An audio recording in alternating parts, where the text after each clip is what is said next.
Here's 5 talking points from Bayern Munich versus Manchester United last night in the Champions League. First off, Manchester United are miles off it. And the main reason for this, in my opinion, is down to lack of desire. Obviously, during the game last night, you're engrossed in it, you're committed to it, and you're trying to be as positive as you can. But thinking back on it, Manchester United were so far behind last night. We never really threatened Bayern, bar maybe a 10-15 minute spell in the first half. We were miles off it. And I'm after seeing an awful lot of clips this morning and last night of Manchester United players just not running. And I don't care how well you're set up. I don't care how good of a manager you have. I don't care what kind of talent you have within your squad. If you do not do the fundamentals of working hard with a bit of desire, with a bit of heart, you're not going to get anywhere. There was one point, and I don't want to bring it back to Scott McTominay all of the time, but he was on the pitch about 4 minutes, and Bayern were countering on us. He was basically the last person to get into the box on the defensive side of it. It's just not good enough. It really isn't. And Manchester United are going to continue to fall into this trap of starting games well, a good 15-20 minutes. And once the opposition figures you out, it's over, because a lack of desire, a lack of work rate, a lack of heart in this squad. I don't know where it's coming from, because we certainly had it last year. And, I think it's worrying. It really, really is worrying. Now, next up, more goals conceded, and it's not looking good defensively for Manchester United. The basis of our performances last year was around our defence. Our defence was really, really solid last year. We didn't score an awful lot of goals, but we didn't concede an awful lot of goals either, which then gave us the platform to go on and have a successful season like we did. That is not happening this year. Now, I understand we've got injuries, but it's the basic fundamentals. We've seen last night, again, that cutback ball onto the penalty spot, and I'm after mentioning it a few times on the watch-along, how disappointed I am with it. It's just inexcusable, and it comes down to lack of legs in midfield, in my opinion. Our transition from attack to defence is just not good enough. It's not quick enough. I like Christian Eriksen, but he's just not up to it anymore. These big games against energetic teams, young teams, he can't cover the ground. He just cannot cover the ground. And look, again, I go back to it. We've got injuries, and an Amrabat and a Mason Mount coming in there hopefully will bring that, energetic feel back into the midfield, but we need it. I'm also going to lay some of the blame here on recruitment, because Erik ten Hag's priority in the summer, outside of course, a number 9, was a midfield player and a centre-back. He wanted a centre-back more than anything else. And we're seeing the lack of investment coming through now.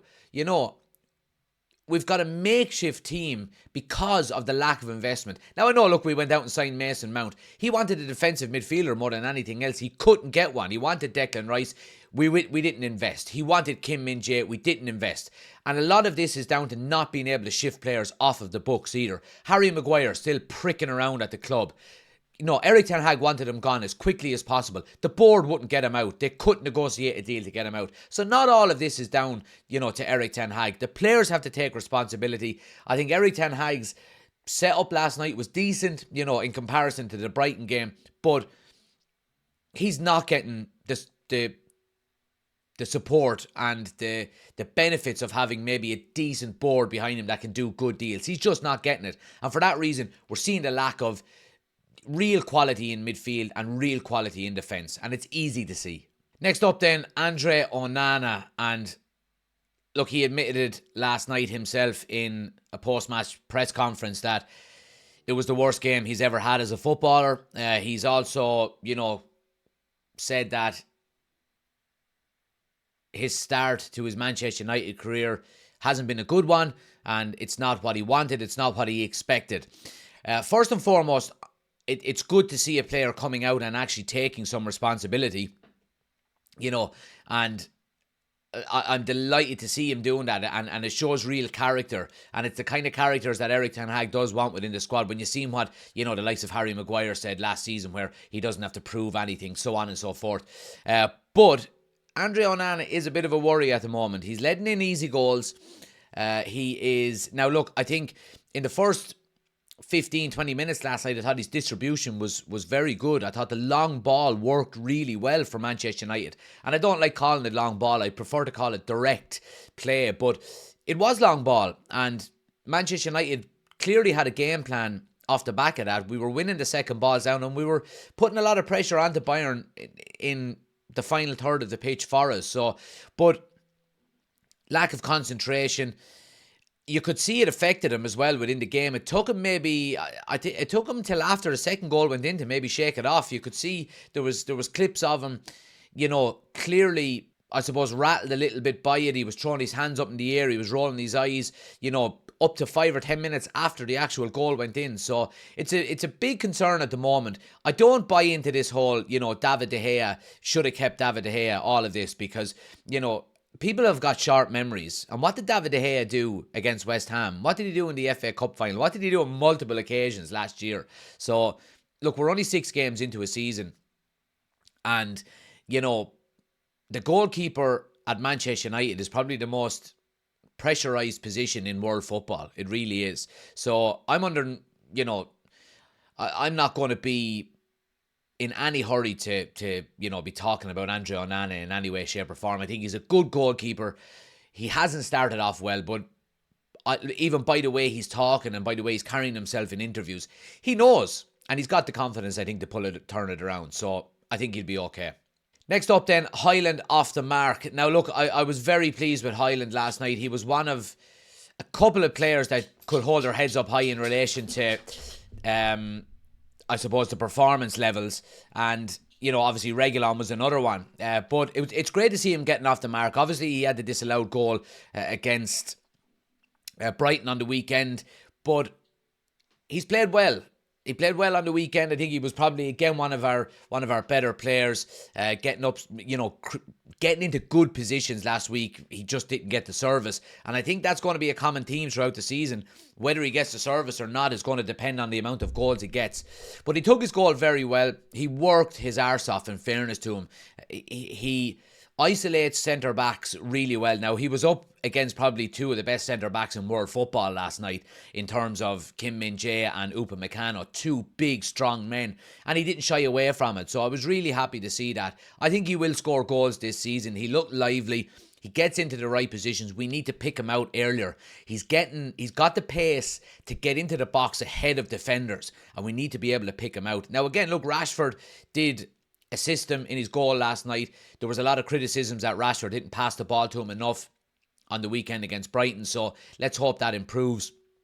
But I was happy with what I seen from him. Again, he's probably not up to 90 minutes, and we've got a big game against Burnley on the weekend that we'll talk about in a moment. But so I think it was probably the right call to take him off. But yeah, happy with what I seen. And last but not least, games coming fast. So look, we're going into a busy period for Manchester United, and obviously we're not in a good place at all. I mean, 3 defeats in the last 3 games. Manchester United just don't do that. It's unacceptable.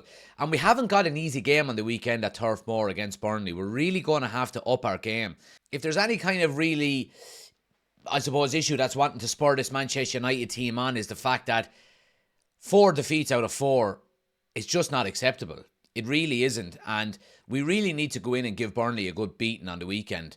It's not going to be easy, like I said. And, obviously, I don't want to put, I suppose, the blame on injuries, because our performance levels haven't been good enough. They really haven't. And we're going to have to, really, really improve our performances going into this game on the weekend. Let's hope we can get some players back. Is Amrabat going to be fit? Is Mason Mount going to be fit? I don't know if Varane is going to make it on time. We're going to have to wait and see. But it's worrying times for Manchester United. It really is. And it's performance levels on the pitch that are worrying me more than anything else. I go back to what I said at the start: hunger, desire, work rate, energy levels. We seen, take Reguilon for example, the last 2 games, his first 2 games for Manchester United. There's a guy that's on loan, on a short-term loan, that doesn't really know what his future holds, and look at how he's playing.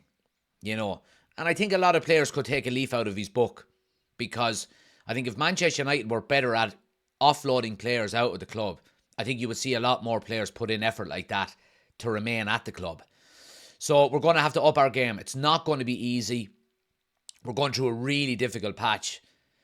But I'm still 100% behind this manager. Erik ten Hag has my full support.